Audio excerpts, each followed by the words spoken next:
goes another one down the ways. Another tank off the assembly line and into America's line of defense, making America strong. But the strength of a nation rests on the health of the people, on the health of the Army, on the health of the men in factory and farm who equip and feed the Army, on the health of all the people in every walk of life. That's important. So just how healthy are we? For instance, how are your teeth? Have you thought of them lately? Well, that's what we want to talk about your teeth. Will everybody in the audience please run the tip of his tongue over his teeth, just to get into the spirit of the story, please? That's right, thank you. Just like that. That's the idea, thank you. And what do you find? Anything wrong? Bridge work? Missing teeth? That's what I thought. Well, now that we've taken inventory of our own teeth, let's go on with the story. Here is a scene familiar to every part of the nation. Selective servicemen being examined for physical fitness prior to their induction in the Army. Would you be surprised to know that more men are rejected for bad teeth than for any other reason? That of all those termed unfit for service, 20% were turned back because of dental disabilities. That's an alarming figure. And if so many of these men who should be in the prime of health have bad teeth, what about the rest of our 130 millions? What about you? It's something to think about. There goes another one. Turned down by the Army. Turned down by business. Turned down by the girls. Can't get to first base. A failure in the Army, in business, in romance. Reason? Bad teeth. Result? Bad appearance. But what about this chap? Take a good look at him because he's going to be with us most of the picture. Name? Danny Smith. Age 24. Husky, clean-cut young American. Looks like he has good sound teeth. Did he take care of them? Is it just luck? Or what? For the answer to that, we'll have to go back to the time when Danny reached the ripe old age of 2 years, a point in life that suggests to his mother he should be taken to the dentist for an examination. Mr. Smith is a little surprised. What? Take a 2-year-old to the dentist?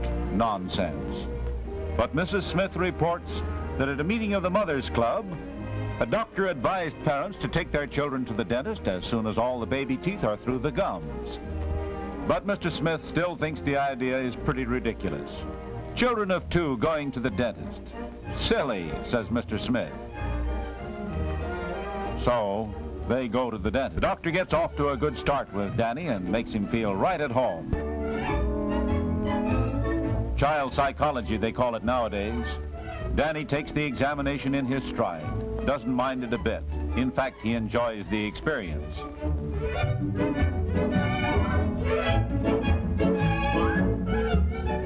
He'll remember it as good fun when it comes time for the next visit in 4 months. And Mr. and Mrs. Smith are going to remember it too, for the doctor told them many surprising things about teeth that day. For instance, he informed the Smiths they could walk along anywhere and stop almost anybody and find they have decayed teeth. Yes, anybody at all. Take this in a hurry, gentlemen. Like almost everybody else, he has decayed teeth. And what does he do? Well, let's see what he does. He thinks it over very carefully and then decides he's too busy to take care of a little cavity. It doesn't hurt, and after all, what's a little cavity? Nothing. Months go by and a year goes by, and then what happens? Our friend comes running, and now the little cavity has become a big cavity, and the little pain is a big pain. So suddenly, he's not too busy. He wouldn't bother with the cavity, bother with bridge work, and he didn't want to run up a bill, so now it's a big bill.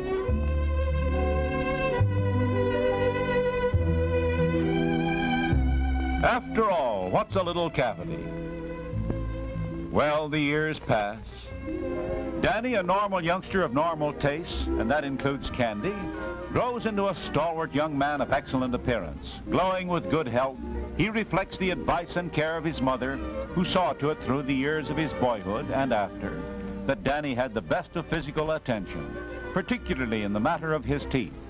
And those regular visits of Danny's to the dentist have paid dividends. He has strong, fine-looking teeth, and they unquestionably aid in the favorable impression one instantly gets of this alert, pleasant-looking young man. Just as they played their part some months back when Danny made application for an important job that meant a lot to him. Perhaps you question the statement that teeth strikingly affect your appearance. If so, take a look at those about you. Better yet, look at this lovely...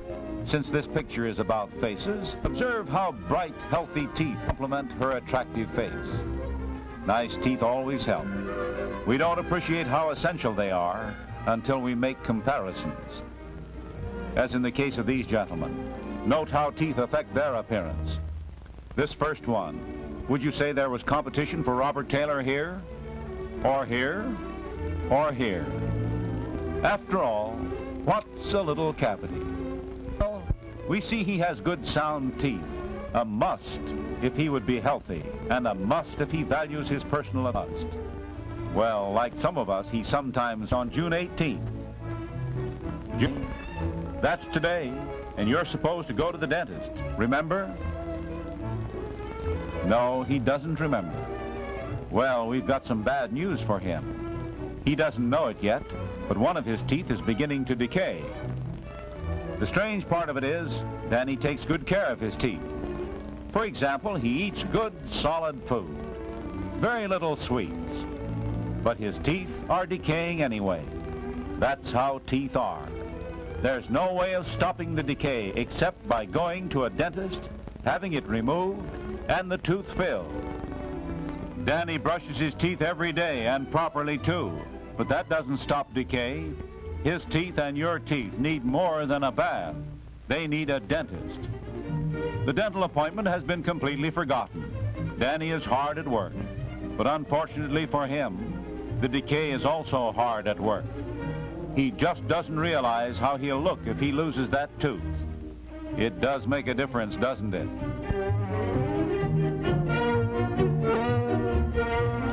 Danny is going to be just another man who wouldn't bother with a little cavity. That is, unless something happens, unless something warns him of the danger. Wow! Well, Danny got his warning. The cold water did the trick, and he's lucky it happened before the decay had gone too far.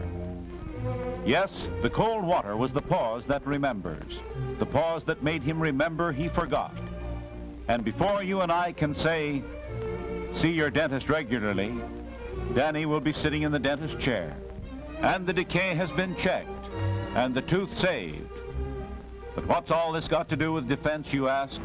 Plenty, I assure you. Now, and desperately, is the time for all good men and all good women to come to the aid of their country. We, the people, can't render 100% aid if we, the people, have bad health because of bad teeth.